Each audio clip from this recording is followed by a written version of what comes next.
What if I told you this bag went together a whole lot easier than you might think, and in one video, I could walk you through making it?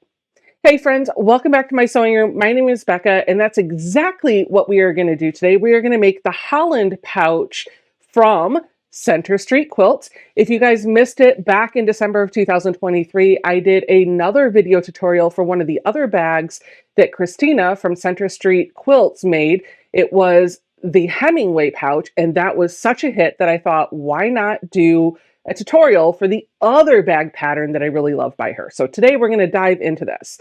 I have made a number of these bags. It does get easier every time you make another one, but I've learned some tips and tricks that I'm going to share with you in today's video that will make this bag even easier to put together than it already is. So if you're interested in seeing how quick and easy this sews up, stick with me and I'll show you how. I have all of my supplies pulled and I'm ready to get started on this bag, and I'm super excited about it because I love making these. But before we get started, let me give you some tips that will help set you up for success before you even get started. The first thing that you're going to need to know is for your bag, you're going to need 3 fat quarters, one for the outside of your bag, one for the inside of your bag, and one for the accent. Now, if you're curious where that accent comes into play, it's along the zipper, it's the handles, and it is also the binding pieces that are covering the raw edges of your bag on the inside.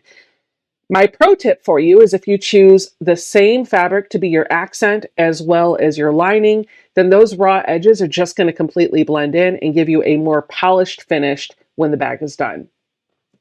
You're also going to need a pretty long zipper, and I like to use zipper by the yard because this lets me cut off the exact amount of zipper tape that I need, and I don't feel like I'm wasting anything. The place where I get my zipper by the yard is linked in the description box down below in case you're curious. This is a number 5 bag zipper.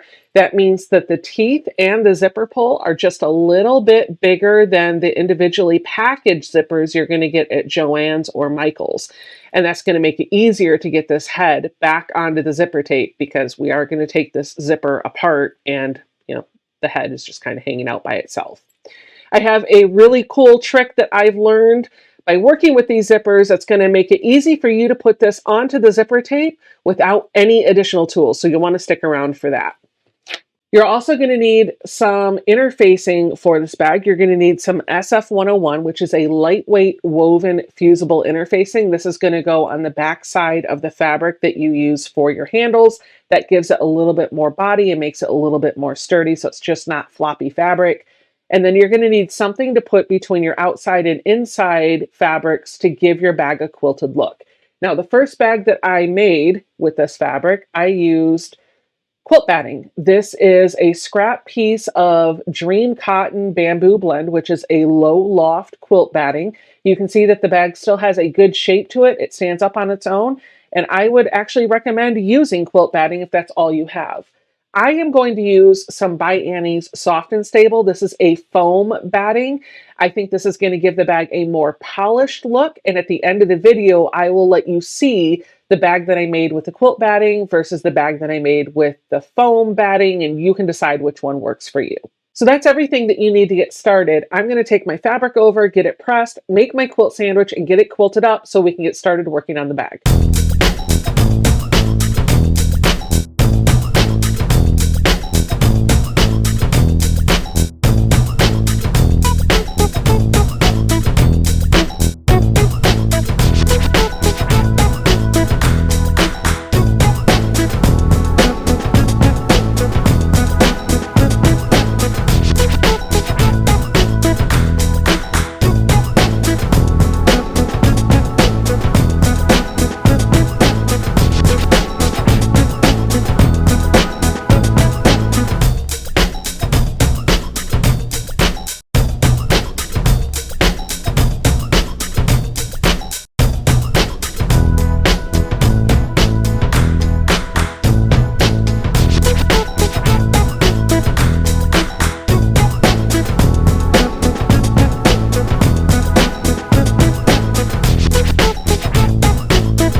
I'm creating my quilt sandwich, but I wanted to walk you through this in case this was something that you needed a little help with. To create my quilt sandwich, I'm going to take my inside fabric and lay it down onto a flat surface with the pretty side down. Then I'm going to take my batting that's going to go in the middle. I'm going to lay that on top of it. And then I'm going to take my outside fabric. I'm going to put that on top of those two layers with the pretty side up. And basically now we have a quilt sandwich. I'm sure all of you already know how to do this, but here's the other thing that I want to share with you. If you take a peek here, you can see that my batting is smaller than my fabrics. That's okay because the batting is still bigger than the finished size that I'm going to square all this up to when it's done. So all I'm going to do is just make sure that the entire piece of batting is covered by my exterior and interior fabrics.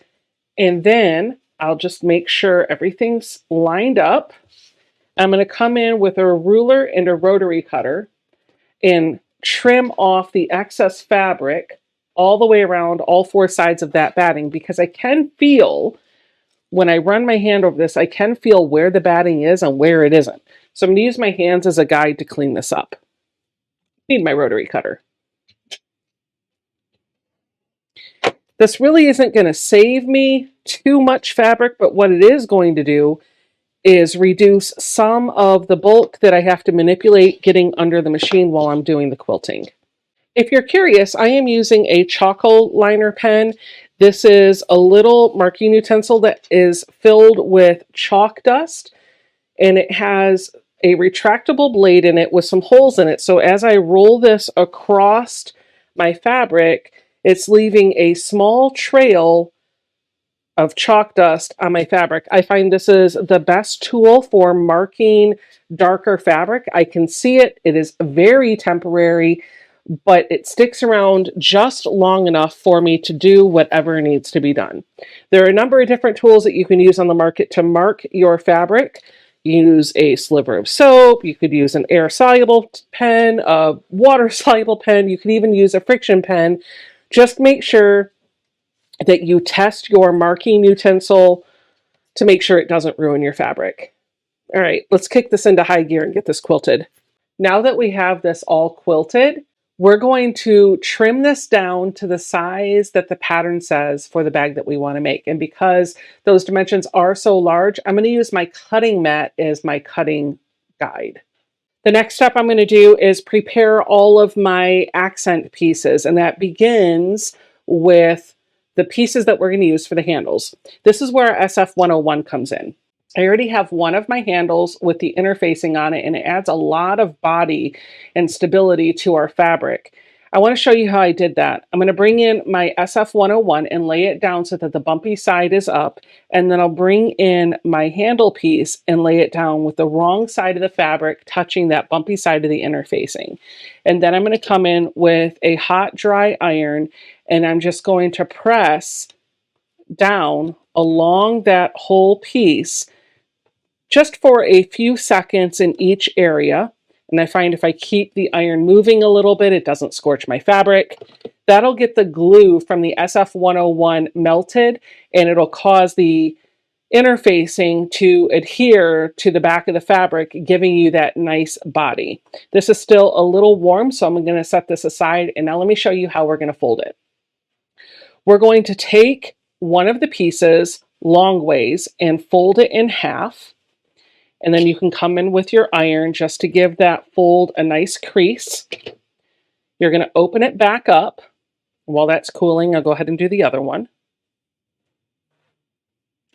You could just finger press it if you wanted to, but for the purpose of the video, I think you can see the crease better if I use the iron. That's why I'm using the iron to crease it. Once I have that crease in the middle, then I'm going to pull up each raw edge and touch each of those long side raw edges to that middle fold. So we have something that looks like this. And then I'll come in and press that. And then one last fold to put those folded edges right next to each other. And this one we're going to give another press. And if you have a clapper, you can set that on top of this to help that cool nice and flat, which will make it easier when we take it to the machine to sew it. Once these are all folded and pressed, then we're going to take them to our sewing machine and we're going to stitch about 1/8 of an inch away from both sides. So what I like to do is just line up the inside of my presser foot with a fold, and with the same stitch length that I used to quilt this bag, I'm going to edge stitch all the way down one side and then come back and go all the way down the other side. Once these are pressed and sewn, we can just set them aside. Then we're going to pick up our other pieces, and all of the other pieces are going to be prepared the same way. We're going to pick up each one, and lengthwise, we're going to take that long edge and fold it in half. We want to do this just like we would binding. So we would be touching the wrong sides together. And we're just going to give that a little press and set it aside. Now, if you had some scrap binding laying around, you could, of course, just use that. That's what I've done with some of the other bags. It's turned out just fine. Of course, you could also just cut a length of binding strip off of your accent fabric and prepare a long continuous piece of binding and then put it on your bag that way. But I'm showing you what the pattern says to do, and that's why I have all of these little pieces of binding strips. Once all of our binding pieces are prepped, then we're going to take our 2 zipper bindings and we're going to lay our panel with the outside fabric down and the inside fabric up. We want to make sure that it is wider than it is tall. That's how you know you're working on this the right way. And then we're going to take our zipper binding and we're going to line one of them up with one of the short sides of the panel. Your zipper binding should be the same height as the height of your panel. And then we're going to take it to our sewing machine. I'm going to set my stitch length back to my piecing stitch length, which is 2.0, and I'm going to sew this on with about 1/4 of an inch, which is the same way that I attach binding to one of the sides of my quilts. I'm just going to go all the way down.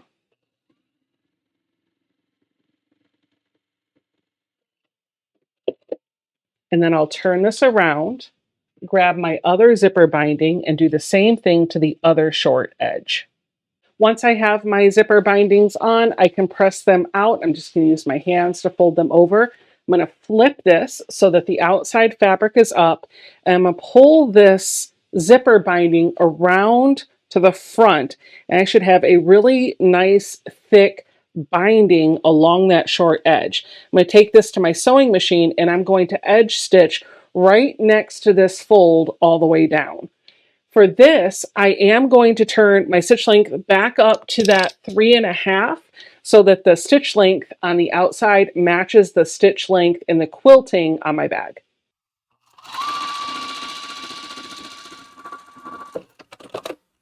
Now you should have something that looks like this, and now we're going to bring in our zipper, and this is the piece where most people are probably going to be a little intimidated, but I promise you it's not difficult. You can, of course, just make sure that you have exactly the size zipper that the pattern calls for, but if you haven't cut it down, I can show you what I do.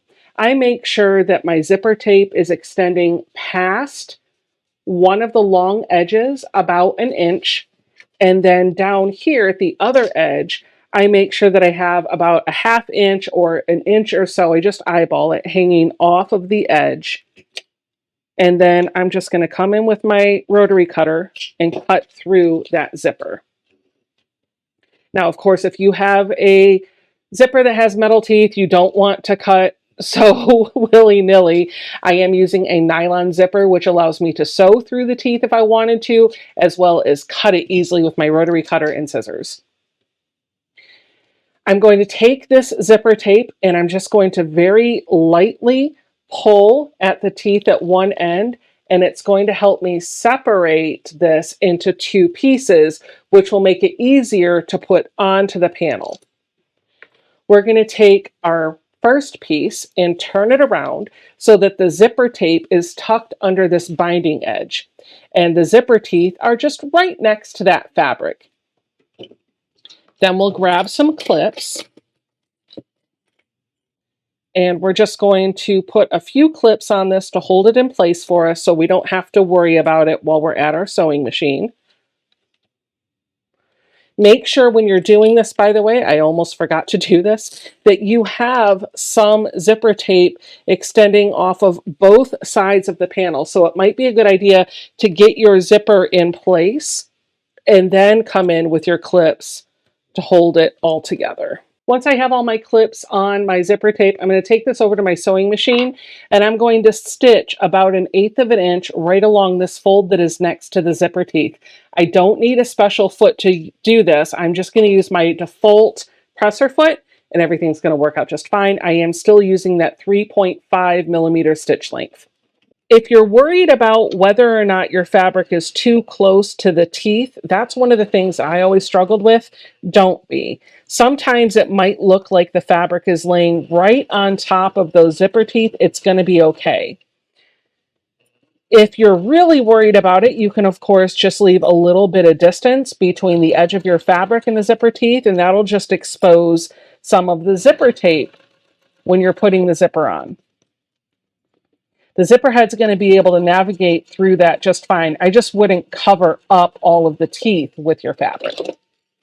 Now that I have one side on, I'm going to do the same thing to the other side. Remember to lay it so that the zipper tape is underneath your panel and you have some of the zipper extending off of the top and the bottom, and then come in with your clips. I'll do one at the top, one at the bottom, and a couple in the middle.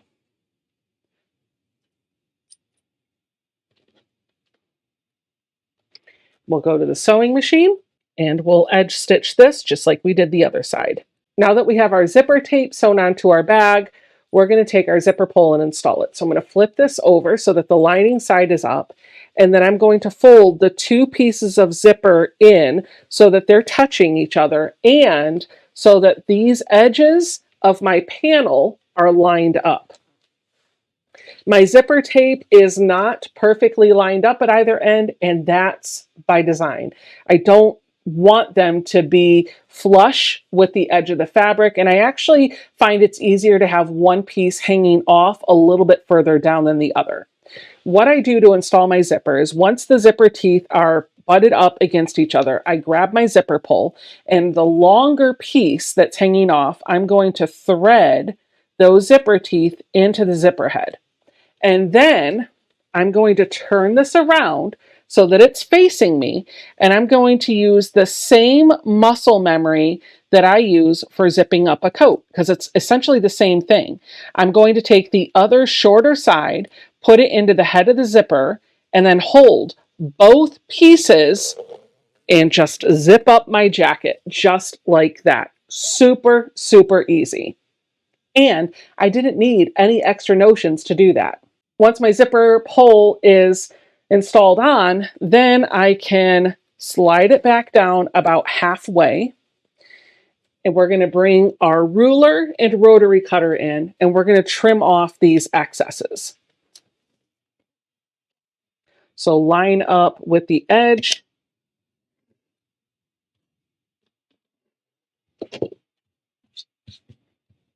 I'll flip this around. Do this to the other side as well.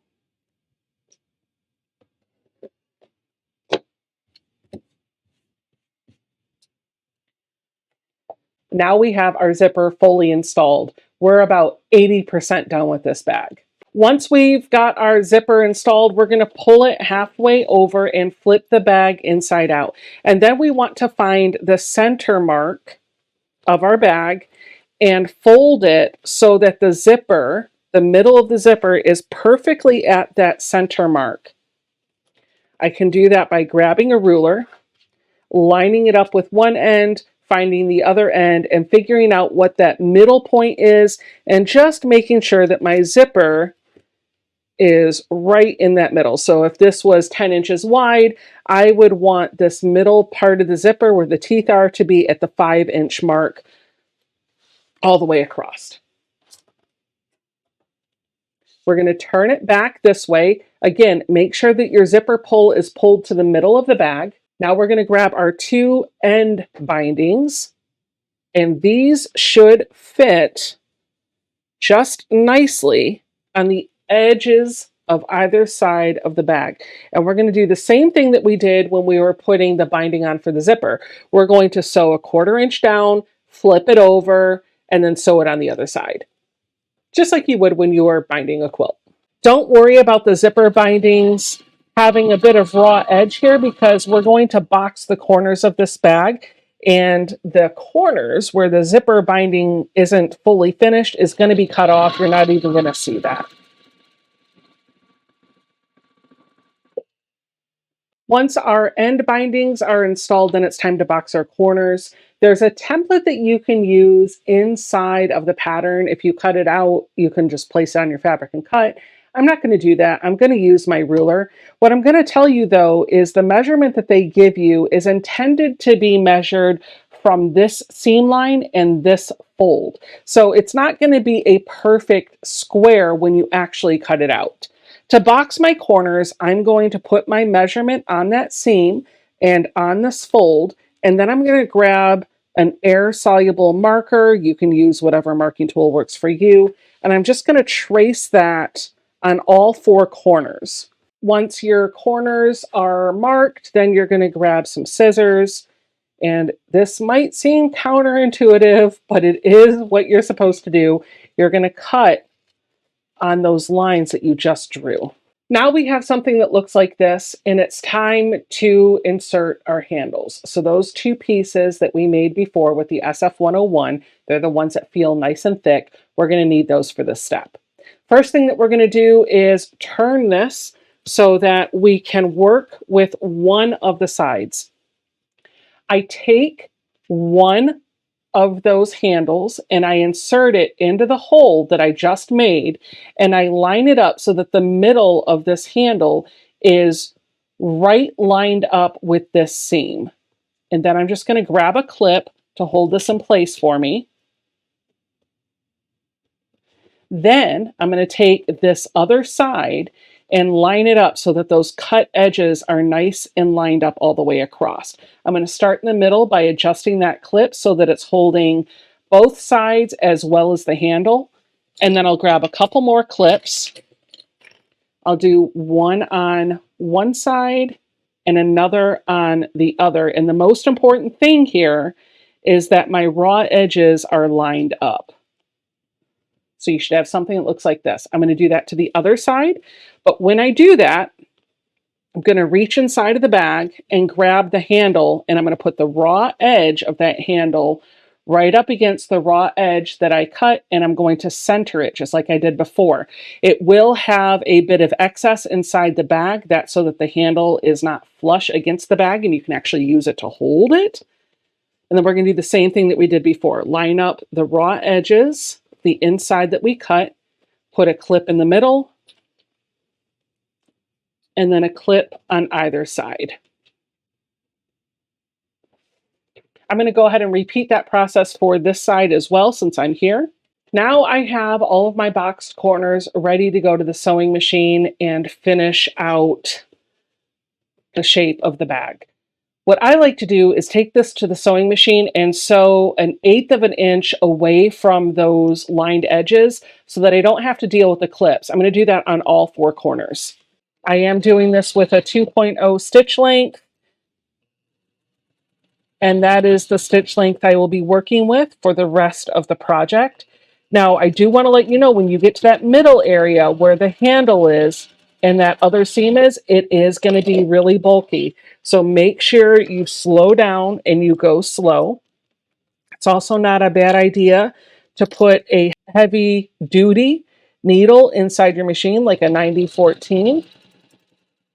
I am doing this with an 80-12. I've had success with an 80-12, but I have also broken a needle with an 80-12. So you do what's right for you. If you're a risk taker, go ahead and try the 80-12. If you want to make sure you don't break a needle, maybe step up to a jeans needle or something else heavy duty. Now that you have these four corners sewn together, your bag pretty much should be starting to take shape. And we have one more step to finish this bag, and that's to add the boxy corner bindings to those four areas. But before we do, I want to caution you. If that last step was a bit much for your machine and you were really having trouble getting through the bulk, guess what? You're about to add some more bulk, but this step can be avoided. If you choose, you can take your bag exactly the way it is right now and just run a zigzag on those four sides, or maybe take it to a serger and do the same thing. The zigzag stitch or the serger stitch is going to do the same thing for the bag that the bindings are going to do. It's going to cover those ends, keep the bag closed, but also help to prevent fraying. Now, the bindings are a more polished look, so if you think you can get through it, definitely give it a try. You might need to change your needle to a 90-14 if you're running an 80-12 or something smaller, so you might need to do that too. I'm going to grab my boxy corner bindings and go to the machine and start getting these sewn on. It's similar to the previous way we've added bindings, but there is a little twist to make sure that we have a finished edge both at the top and the bottom of the binding. I'm going to take my first boxy corner binding and I'm going to lay it so that the raw edges are lined up with that cut edge, just like I would if I was binding a quilt. The fold is hanging down at the bottom. And I do want to make sure that I have a little flap hanging off of either end. Then I'm going to take this to the machine. Very carefully, I'm going to stitch about a 1/4 inch away. And again, you're going to be able to feel with your fingers where that bulk is, so just go slow when you get there.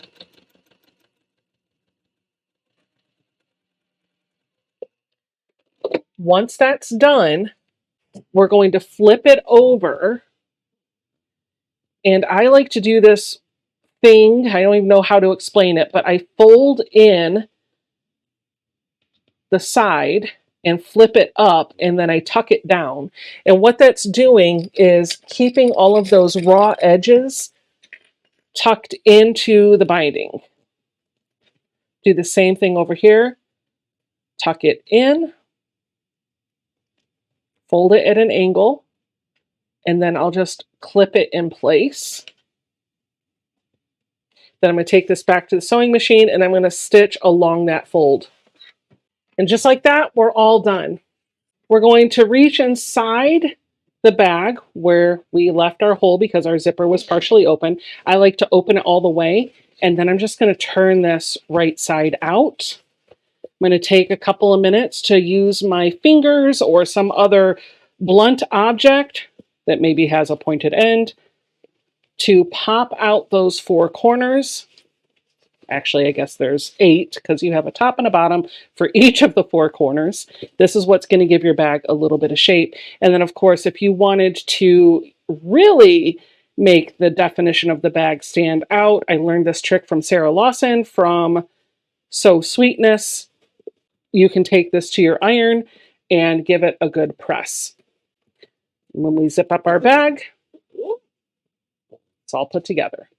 And just like that, we have 2 bags. One of them is made with batting and the other one is made with foam interfacing. In person, you can definitely feel the difference.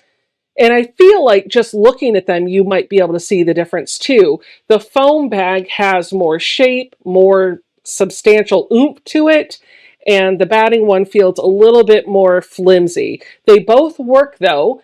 They're both standing up on their own, and they can both hold a lot of goodies, whether they're toiletries or quilting notions. Let me know in the comments down below if this is a bag that you intend to make. And let me also know if you can tell just by looking at these 2 on screen, which one has the foam and which one has the batting, if I wouldn't have told you. Thank you, friends, so much for sewing along with me today. I'll catch you all in the next video. Bye!